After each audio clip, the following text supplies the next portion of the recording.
So guys, जैसा कि हमने पिछले एपिसोड में देखा, जियोयान फाइट संत बन चुका था, जिससे ओल्ड गुयू, तियानमिंग और थर्ड तियानजुन तीनों काफी परेशान हो गए थे। वे जियोयान को मिटाना चाहते थे और अपनी पावर से उस पर हमला करने लगे, पर जियोयान की ताकत उनकी उम्मीद से भी परे निकल चुकी थी। उसने सिर्फ एक मुंह से ही उनके सभी हमलों को बेअसर कर दिया। उसने अपनी एंग्री बुद्धा रीइंकार्नेशन टेक्निक बनाई थी, जिसकी चपेट में आने वाला ठीक उसी पल मर जाता और कभी पुनर्जन्म नहीं ले सकता।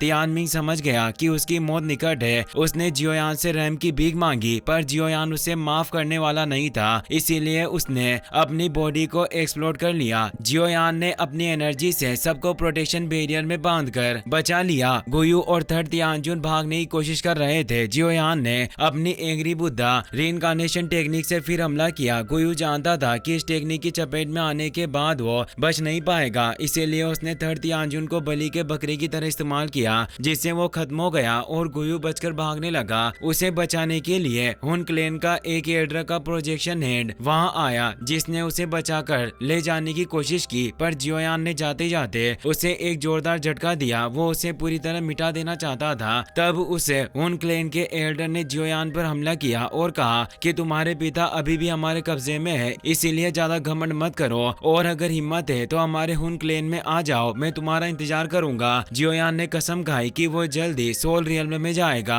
अब फॉलिंग स्टार पवेलियन पर से युद्ध का खतरा टल चुका था। जियोयान नीचे ग्राउंड में आता है, जहां वो अपने पवेलियन के डिसेबल और एल्डरों की सूखी हुई लाशें देखकर कांप उठता है। उसे एहसास होता है कि जब वो यहाँ नहीं था तब प्रोफाउंड रिवर अलायंस ने उन पर कहर बरसाया था। उस वक्त उसके मास्टर गंभीर रूप से घायल थे और इन सभी डिसेबलों और एल्डरों ने अपनी जान की परवाह किए बिना मास्टर के सामने ढाल बनकर खड़े रहे। उनके इस साहस ने जियोयान को एहसास दिलाया कि पवेलियन के डिसेबल दिल से उनके साथ थे। जियोयान लड़खड़ाते कदमों से आगे बढ़ा। वो उन्हें आखिरी श्रद्धांजलि देना चाहता था। जैसे उसने हाथ आगे बढ़ाकर उन्हें छुआ, उन डिसेबल की बॉडी राख में तब्दील होकर हमेशा के लिए नष्ट हो गई। वे सभी डिसेबल जो विंड लाइटनिंग पवेलियन के फॉर्मेशन से जल चुके थे, उनकी आत्मा जा चुकी थी, पर जियोयान जानता था कि उन्हें शांति तभी मिलेगी जब वो उनका बदला लेगा। उन सभी की आत्माएं फॉलिंग स्टार पवेलियन के ऊपर इकट्ठा होने लगी। जियोयान कहता है, यह सब मेरी गलती है, मैं देर से आया, वरना मैं सबको बचा सकता था। हर कोई दुखी था, सभी के चेहरों पर गहरी उदासी साफ नजर आ रही थी। याओलाओ कहता है कि अगर ये सभी डिसेबल नहीं होते जिन्होंने हठपूर्वक फॉर्मेशन बनाकर प्रोफाउंड रिवर अलायंस की आर्मी को रोका,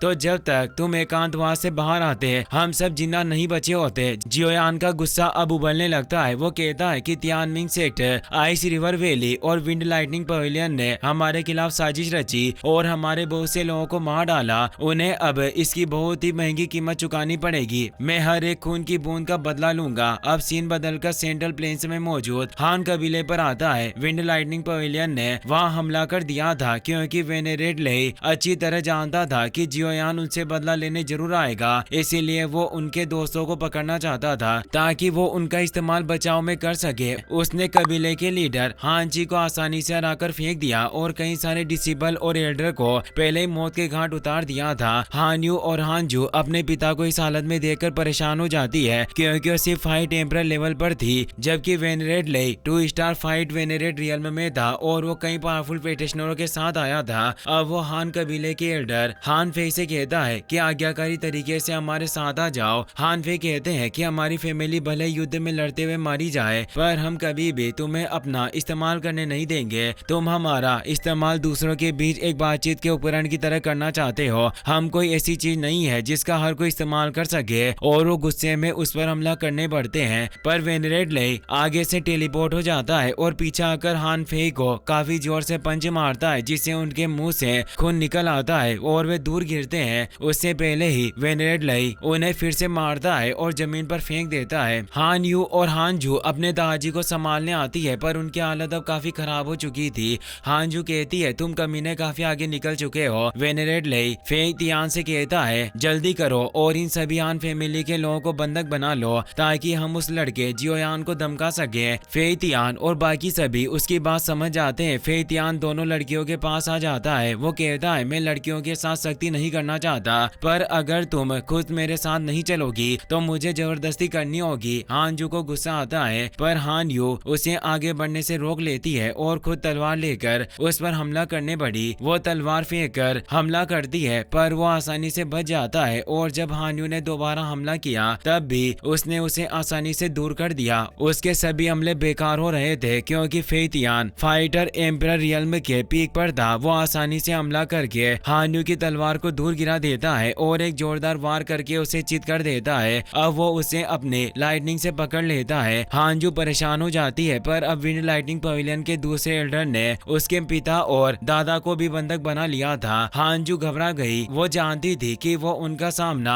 अकेले नहीं कर पाएगी पर जियोयान उनकी मदद कर सकता है, इसीलिए वो उससे मदद मांगने के लिए वहाँ से भागने लगती है। पर फेई तियान मुस्कुराता है, तुम अपनी इस छोटी सी पावर के साथ सपनों में भी मुझसे भाग नहीं सकती, और वो उसके पीछे चला जाता है। अब सीन बदलकर नॉर्थर्न सेंट्रल प्लेन्स में मौजूद विंड लाइटनिंग पवेलियन ब्रांच को दिखाया जाता है जहाँ वेनेरेट लेई पूरे हान परिवार को बंधक बनाकर ले आया था। उसने हान ची की दोनों बेटियों और उसके पिता को भी बंधक बनाया। वो अपने आदमियों से कहता है, इस हान परिवार की अच्छी तरह खातिरदारी करो। फॉलिंग स्टार पवेलियन हमारे साथ किसी भी समय परेशानी खड़ी कर सकता है। सभी उसकी बात समझ जाते हैं। तभी उसे वहाँ कुछ अजीब लगता है। वहाँ न तो कोई डिसेबल दिखाई दे रहा था और न ही कोई एल्डर। वो गुस्से में कहता है, आखिर सबके सब कहाँ मर गए। तभी एक एल्डर की लाश सीधी उड़ती हुई उसके पास आती है। वो अपनी वैक्यूम पंप पावर से उसे रोक लेता है और समझ जाता है कि पहले ही यहाँ कोई घुस चुका है। वो पूछता है, आखिर यहाँ कौन छिपा है, जल्दी सामने आओ। तभी वहाँ मौजूद फॉलिंग स्टार पवेलियन के एल्डर एक एक करके सामने आने लगते हैं। जियोयान कहता है, विंड लाइटनिंग पवेलियन, क्या तुम इतनी जल्दी अपने पवेलियन को नष्ट होते देखना चाहते हो कि तुमने मुझे इतनी जल्दी बुला लिया।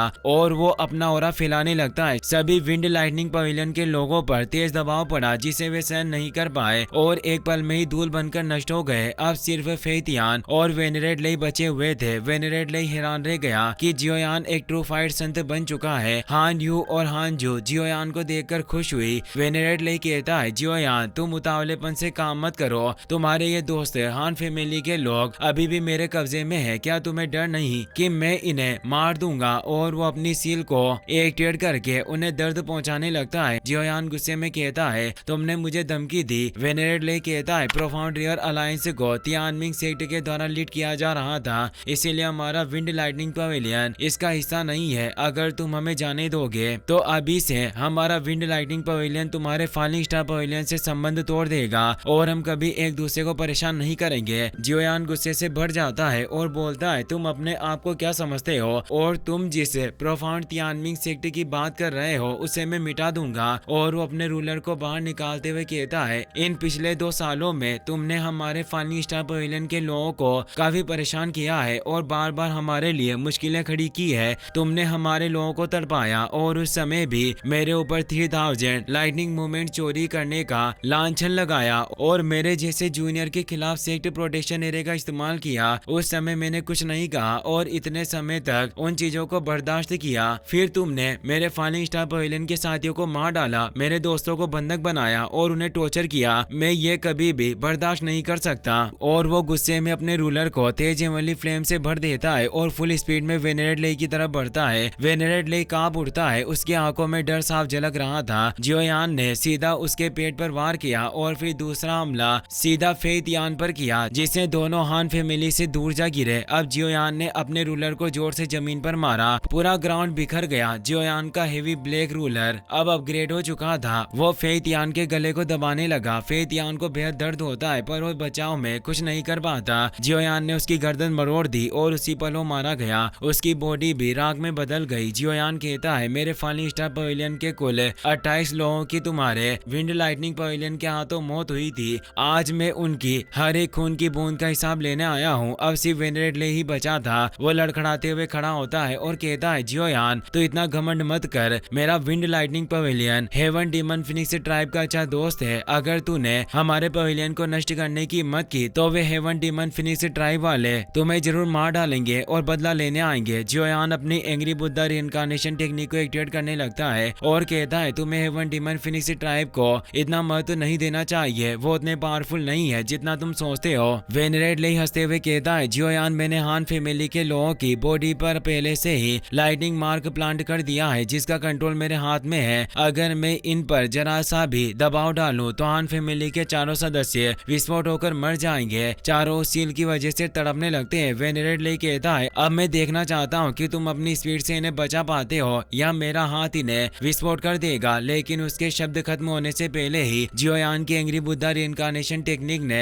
उसके हाथों को जमा दिया और देखते ही देखते उसकी पूरी बॉडी राख बनकर नष्ट हो गई। कुछ समय बाद का सीन दिखाया जाता है, सभी अब एक शिप पर मौजूद है। जियोयान हान्यू से कहता है सीनियर, मेरी वजह से विंड लाइटनिंग पवेलियन के लोगों ने आपको इस मामले में घसीटा, इसके लिए मैं माफी चाहता हूँ। हान्यू कहती है विंड लाइटनिंग पवेलियन और हमारे बीच पहले से ही बहुत बड़ी दुश्मनी रही है। अगर ये तुम्हारे लिए नहीं होता तो भी वो हमें शांति से नहीं रहने देते, इसीलिए तुम्हें खुद को दोष देने की कोई जरूरत नहीं है। हानजू भी उसकी बात से सहमत होती है। जियोयान पूछता है तुम्हारे ग्रैंडपा और पिता की हालत अब कैसी है? हानजू कहती है ग्रैंडफादर को काफी गहरी चोटें आई है, इसीलिए उन्हें अभी थोड़ा आराम चाहिए। जियोयान अपनी स्पेस रिंग से एक बोतल निकालता है और कहता है इसमें कुछ मेडिसिनल पिल्स है जो एल्डर हान के जख्मों को बहुत जल्दी ठीक कर देगी। हानजू उन पिल्स को ले लेती है और दिल से धन्यवाद देती है। तभी उनके पिता हानची भी वहां जाते हैं। वो हाथ जोड़कर जियोयान से कहते हैं जान बचाने के लिए तुम्हारा बहुत बहुत शुक्रिया। जियोयान कहता है मैं 2 सालों से एकांतवास में था, मैंने कभी नहीं सोचा था कि मेरे पुराने रिश्तों की वजह से आपको इतनी परेशानी झेलनी पड़ेगी, मुझे माफ कर दीजिए, मेरी वजह से आपको पीड़ा हुई। तभी शिव अचानक हिलने लगता है क्योंकि जियोयान ने पूरे विंड लाइटनिंग पवेलियन को नष्ट कर दिया था। वो महल अब हमेशा के लिए राख बन जाएगा। जियोयान कहता है अब से इस नॉर्दर्न टेरिटरी में विंड लाइटनिंग पवेलियन का कोई वजूद नहीं रहेगा। अगर आपकी हान फैमिली इस जगह पर कब्जा करने में इंटरेस्टेड है तो आप इसे कंट्रोल कर सकते हैं और इसमें मेरा फाइनली स्टार पवेलियन आपकी पूरी मदद करेगा। हान यू और हानजू ये सुनकर काफी खुश होती है, पर निर्णय लेना उनके पिता पर डिपेंड करता है। हानजी कहते हैं मेरी हान फैमिली को रीजनल पावर बनने का कोई शौक नहीं है, हम बस यही चाहते हैं कि हम नॉर्दर्न टेरिटरी में शांति से रह सके। पर यंग मास्टर जियोयान, अगर आप मदद करना ही चाहते हैं तो हम आपके अरेंजमेंट का पालन करेंगे। वो सिर झुका लेते हैं पर जियोयान उन्हें ऐसा करने से मना करता है। हानजू जियोयान को फिर से धन्यवाद कहती है। हानयू भी कहती है इस बार तुमने हमारे ऊपर बहुत बड़ा कर्ज छोड़ दिया है। जियोयान मुस्कुराकर कहता है सीनियर आप बहुत विनम्र हैं। अब जियोयान को प्रोफाउंड स्काई सेक्टर और आइस रिवर वैली से बदला लेना था, इसीलिए वो कहता है अब उनकी बारी है। और इसी के साथ ये एपिसोड यहीं पर खत्म हो जाता है।